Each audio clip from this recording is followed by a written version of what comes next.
All right, everyone. Welcome back. SportsBook Sports here. All things sports betting. I'm your host, Connor, with my boy, GA. What's up, everyone? Welcome to another episode. Yes, sir. Welcome to part 15 here. 100K challenge. MLB trade deadline. It's been crazy. Yeah, we'll talk a little about that. I was going to say I want to talk a little bit about that. We'll obviously give our picks out for the 100K challenge. We're still on the road to that. We'll recap everything and see where we're at right now, and also throw our picks out there for today. Yeah, before we dive into it, SportsBook Sports on YouTube and Instagram, SportsBook Talks on Twitter. Give us a like, give us a follow. Let us know what you guys are thinking about tonight. I know we're going to talk about the MLB deadline. Maybe we'll do a little update on the odds for the World Series. Yeah, yep. I think we talked about that on the last episode. Mm-hmm. So it'll be interesting to see how things change, if things change, depending on who's going where. I also don't know if you want to talk a little bit about the draft last night. NBA draft happened. It was a crazy day with the draft and the deadline. Like, I don't know if they can do that going forward, where they do both like back to back, but it was awesome. It was like Twitter night, just everything going crazy. Yeah, just so much shit going on. With speculation and actual trades happening both in the NBA and the MLB. Yep. Big time changes really made to both leagues. I mean, Russell Westbrook to the Lakers was huge. Crazy. And the Knicks really didn't do too much. I think we were looking at one or two guys that got picked a couple picks before ours. Yeah, I think they had a good draft overall. Yeah, we moved around, traded out, trade back, got a couple guys, couple picks for the future. So I always like future picks. It always helps. Where that's not really our MO, the Knicks. I mean, the Knicks for years just traded everything away. Yeah. So I'm happy that we're investing in the future with our picks. Definitely. I was going to say, I think it was a good draft. They didn't really... That's what I liked, is that they didn't try to do too much. Yeah. They kept it simple. But that's what I want to do, because I want to look at a couple teams when we do the MLB futures, if you actually want to just like hop right into that. Yeah, let's bring it up.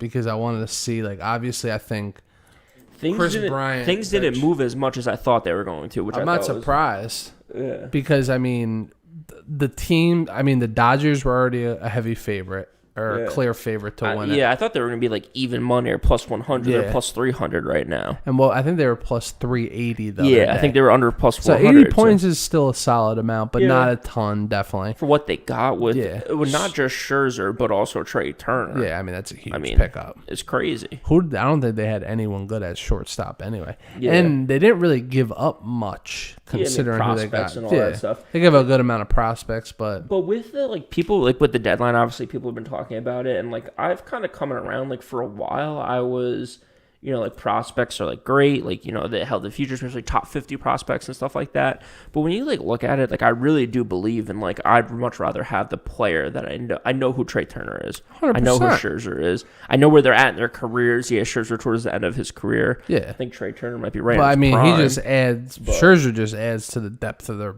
rotation. They already had the best probably starting rotation in baseball. And Trey got a certified Cy Young winner, multiple Cy Young. And Trey Young's batting 300 this year, absolute stud. I mean, I agree. Unless you're like a low level team, Turner and Turner now. I forgot they had Justin Turner at third. Like the Dodgers, for instance, they're such a high powered team.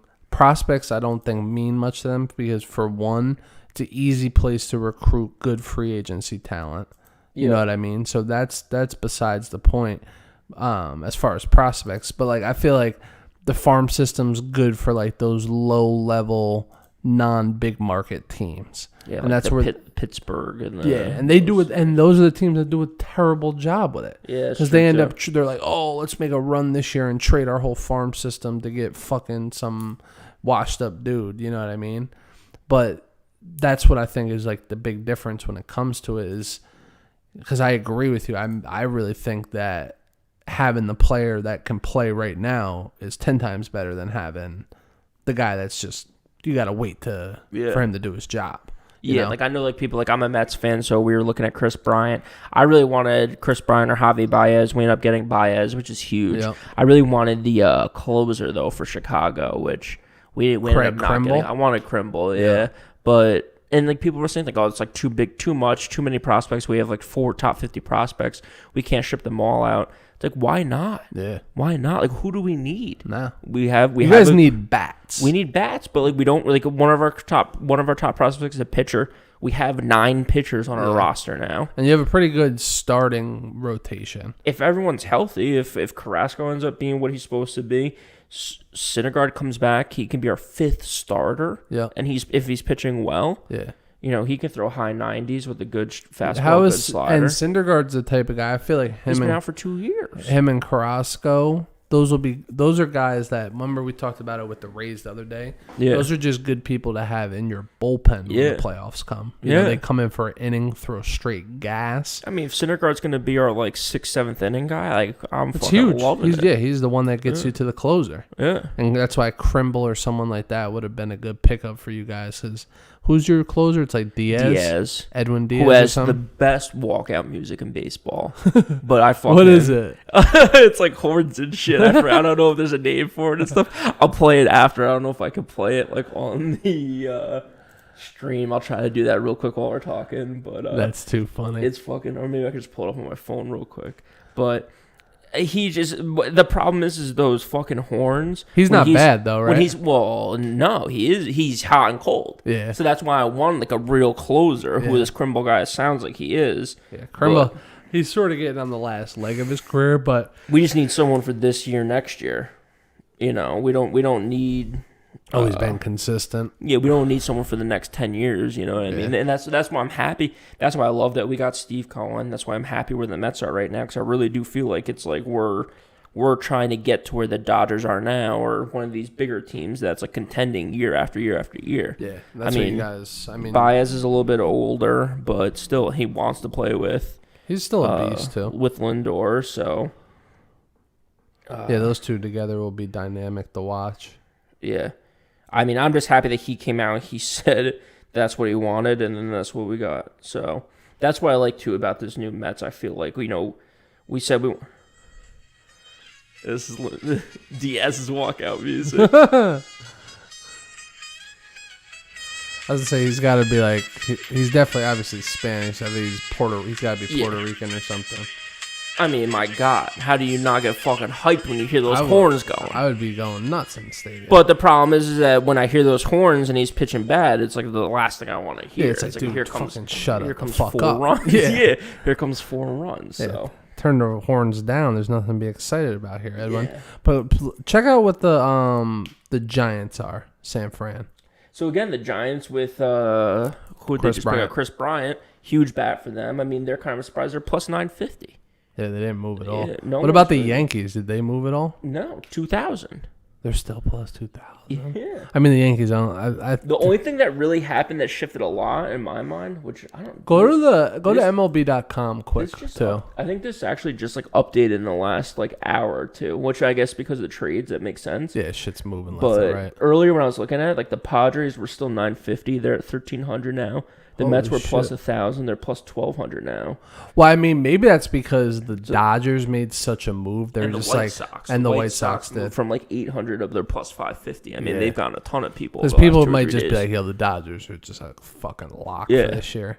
But yeah, go to MLB.com real quick. I just want to see the standings. I haven't really checked those out recently. I want to see what the AL is looking like from like a wild card standpoint. Yeah. Like I don't think the Yankees are even close. 2 wild cards team or 3 wild card teams get in? 2, I think. Yeah, so Tampa Bay and Oakland right now are in there. They're at 61 wins and 58 wins.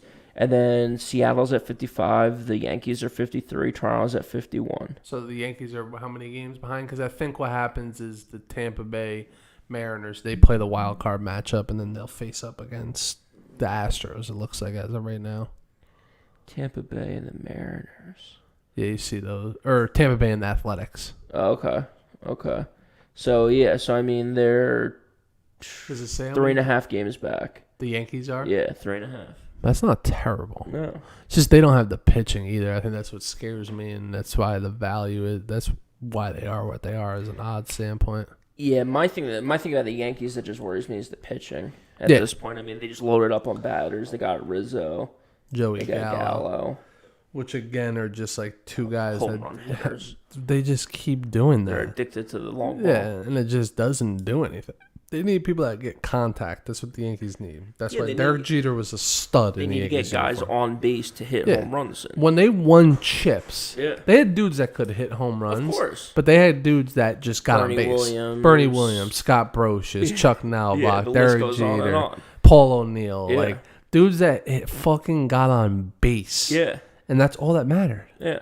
Tino Martinez, he was like a home run hitter. Yeah. He got on base. Yeah. Like, fuck. Jorge Posada, Joe Girardi. Yeah. Like, those dudes got on base, and that's what the Yankees need back. They need to get back to that. Yep. I'm fucking disappointed as a Yankees fan lately, man. Yeah, it's tough. I mean, the Mets, they were good. I mean, we're flirting with winning the division. I don't know how. I mean, I think we're like 500 over the last 40 games. Because Jake DeGrom fucking throws one. He's pitched in like 3 weeks, 4 weeks. True. But also the other guys, they have like Stroman's been pitching decent. That Walker dude's been pitching decent. Yeah. Who's the other starter they got? Right now, Carrasco pitched. It's a mixed bag of people. Like, we just have random people that show up. Just throw in there. Yeah. I thought there was another name that I was familiar with. We just signed 2 more guys. We signed a guy from Chicago, and then we got I'm blanking on his name now, from Tampa Bay maybe. Yeah. We just traded for someone, but at the end of the day, though, all this shit is crazy because it's changing the futures bets. I can't wait to see like what. Yeah, I mean the biggest thing so far, like you're saying, is everyone's odds. It seems like besides the White Sox are going up because I think everyone knows it's the Dodgers. Yeah, I think it's just like the risk is moving to the Dodgers because now they're just studded. Yeah. But yeah, we'll see. We'll see what it turns out to be. I don't think. Anytime to win the championship, they have to do so much that like it's plus 300 a good odds to take.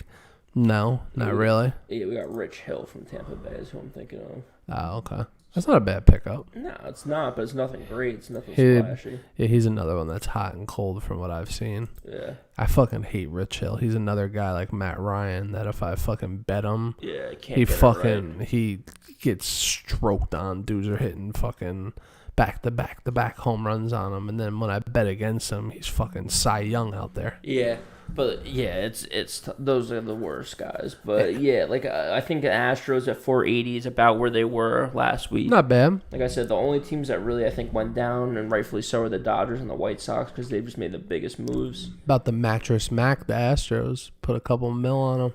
Yeah, facts. I mean.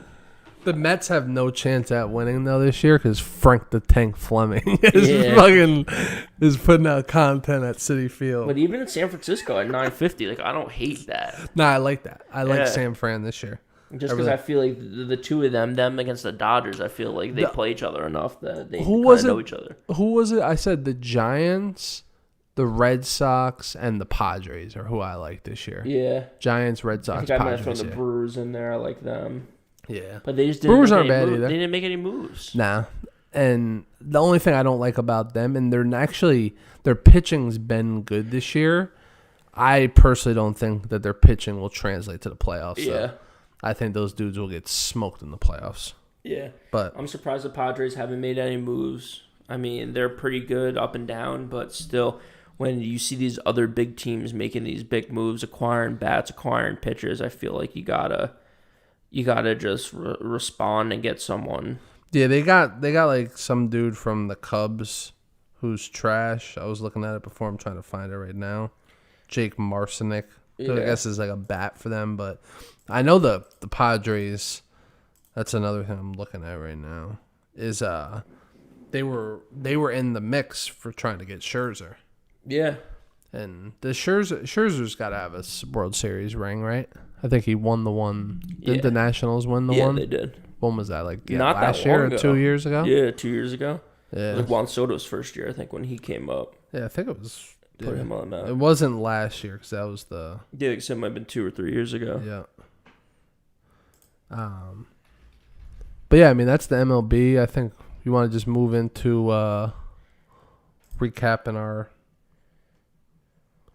our picks so far in the 100K challenge, or yeah, they won 19. Yeah, we can. 2019 it was. Yeah, it was 2 years ago. So yeah, so let's go. They for beat our the results. Astros, right? Yeah. Yeah. Yeah. So right now I'm sitting at 13.31 and 1. I had to push on the last time we were here. 64.70 right now is my bankroll. So I'm down about 35.30 on the year. Connor, you're 17. Definitely not 222 and 1. So 17.22. Holy and 1. shit. That would be a bad day. I shouldn't have put in all those dollar bets last week. Yeah, just really shooting for the moon on something. I was up at Saratoga. I was putting in trifectas left and right. So you're up $347 on the year. Let's Your bankroll sitting at 1034. Fucking huge money. Yeah, so that's great. Yeah, I mean, last episode we had, I think, I can't remember who you had, but I had the Padres over 9. That pushed, which we were talking about before we started. Absolutely killed me. 8 runs in the first 2 innings. Neither team could score 2 more runs. Pittsburgh puts up 0 in that game. Yep. And then I had the Mets over, and I think that was, or the Mets under. I think that was over in the first 3 innings. The Braves had like fucking 100 they hit runs. a grand slam to kill me, and I just turned the game off. I had the Diamondbacks who lost by 1, and they should have won the game. But baseball is what baseball is. Line. Yeah. Texas put up like 4 or 5 runs in like the 8th. Yep. To win it.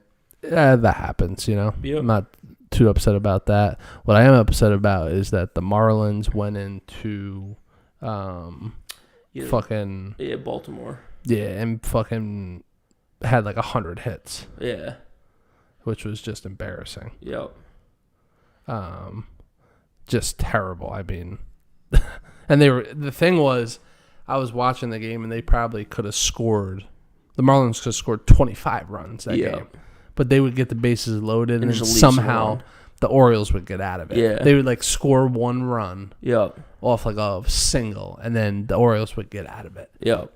So that was just terrible to watch. And they had dudes, I mean, the one guy who was batting like 170 when I was watching it hits a 3-run home run. Yeah. And I was like, all right, this is definitely going over. Once he hit that, I was like, fuck my life. Yeah, if guys are under 200 hitting 3-run homers, that's tough. Yeah, and Camden Yards, beautiful stadium down there. But I've been doing it to myself a lot this year. I fucking hate betting games with the Orioles because they're so bad. Yeah. That you can never predict what they're going to do. You can't go one way or the other. It's like, are they going to be bad and score no runs, or are they going to be bad and let up 15 runs? Exactly. Or are they going to just somehow be good and fucking hit the ball a million times? Yep.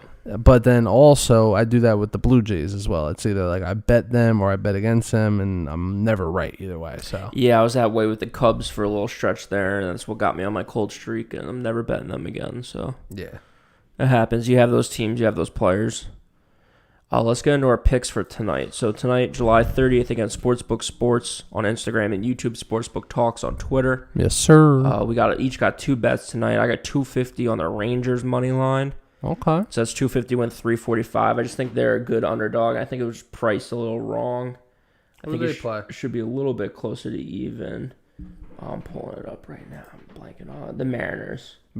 I think the Mariners, like, have you seen what's going on with their, I don't know if, I didn't follow Twitter and stuff today, so I don't know if anything happened, but they were playing the game against someone the other day, and just in the middle of the game, they traded with the team that they were playing. They traded, like, their stud closer. I did see. And, like, their team got pissed about it. Yeah. They were, like, throwing shit in the locker room and stuff like that. I didn't actually see all that. Yeah. I just saw that. I saw an article saying the trade happened. Yeah, I'm pretty sure I'm not making this up. I'm pretty sure this is the right team, but I'm pretty sure it was them. And yeah, it was like the team was pissed. The team was like, "Are we not trying to win? Like, what's going on? Like, we're trying to compete." Because I think they're right in the runnings right now. Yeah, they're 2 games back in the wild card. Yep. So they're trying to play. They trade their best closer in return for, I think, a starting pitcher. Yeah. And yeah, I think they were really mad about it. So I feel like there's been a little turmoil there. The Rangers, again, one of the worst teams in baseball. It is what it is.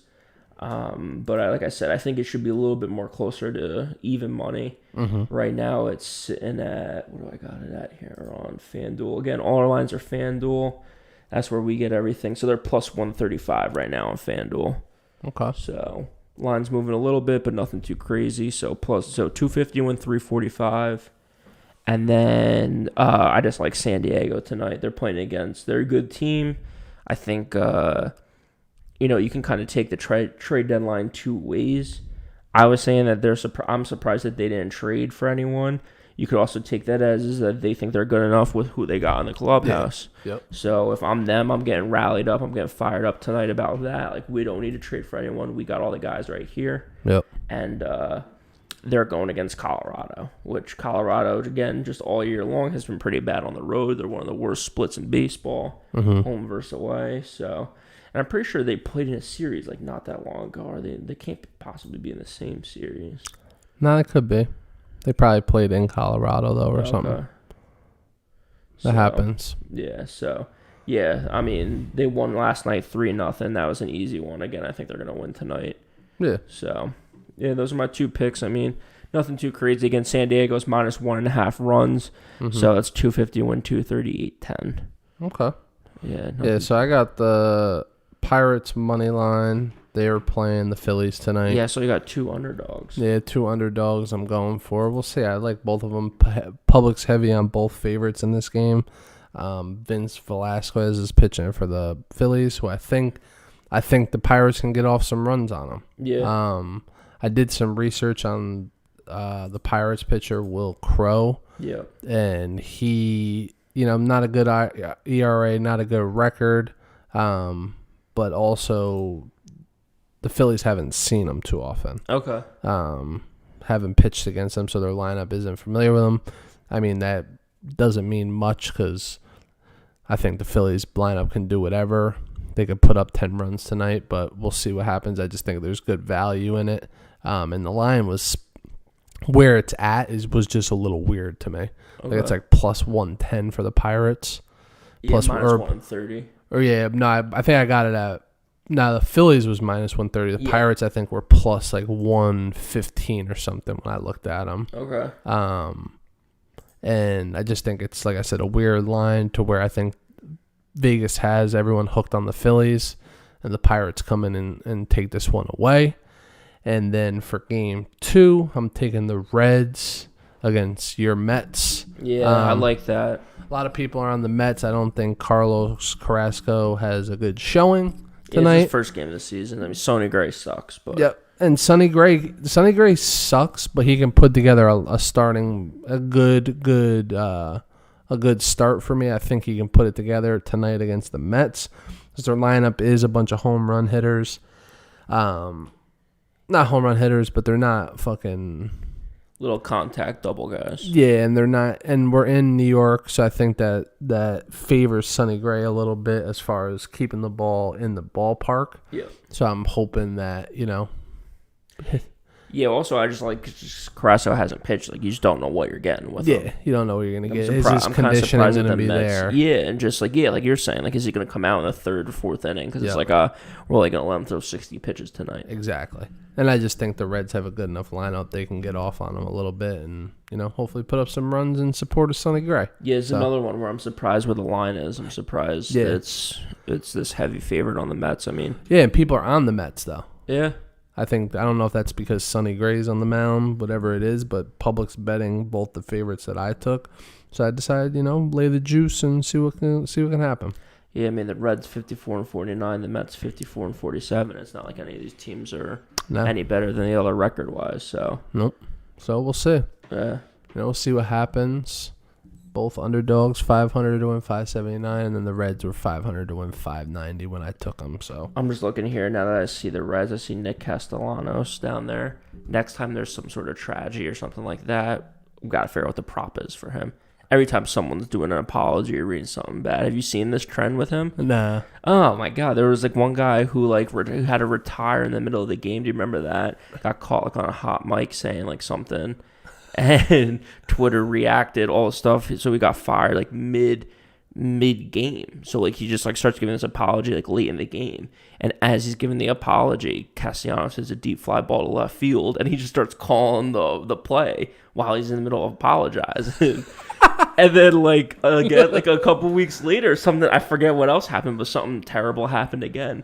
And someone was, again, talking about, like, this tragedy, how terrible it was, all this stuff. And then Castellanos hit a deep right hit to left field or something like that. Like, it's crazy. Jesus. But it's like when these announcers are, there's this trend with them. When these announcers are talking about something terrible, the dude just hits a homer. So I got to start listening to the radio and the Gamecast when he's playing and just see what's up. I'm about to be on. That's what I'm saying. We got to look up the props. So if there's what are they on, SNY? I'm going to have to watch them. Yeah, tonight. SNY, yeah, the Mets are. So, yeah. If someone starts apologizing for something in the middle of the broadcast, and I'm gonna be on Zoom because if fucking Frank the Tank Fleming's in the crowd, I'm hammering the Reds live. Yeah. Yep. All right, so that's July 30th. That's our picks for tonight. Again, SportsBook Sports on Instagram and YouTube. SportsBook Talks on Twitter. We'll catch you guys next time. We'll see you then.